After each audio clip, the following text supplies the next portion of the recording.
ஊரு விட்டு ஊரு வந்து காதல் கீதல் பண்ணாதீங்க. பேரு கெட்டு போனதுன்னா நம்ம பொழப்பு என்னாகுங்க.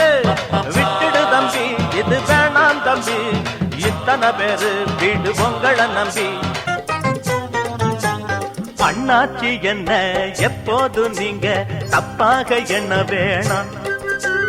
பொன்னால கட்டு போவேனோ என்று ஆராய்ச்சி பண்ண வேணாம். ஊருல உலகத்துல எங்க கதை போலது நடக்கலையா. வீட்டையும் மறந்து விட்டு வேற ஒரு நாட்டுக்கு ஓடலையா. மன்மத லீலையை வென்றவருண்டோ, மங்கையில்லாதொரு வெற்றியும் உண்டோ. இல்லே இல்லே காதல் ஈடே பாடு ஏ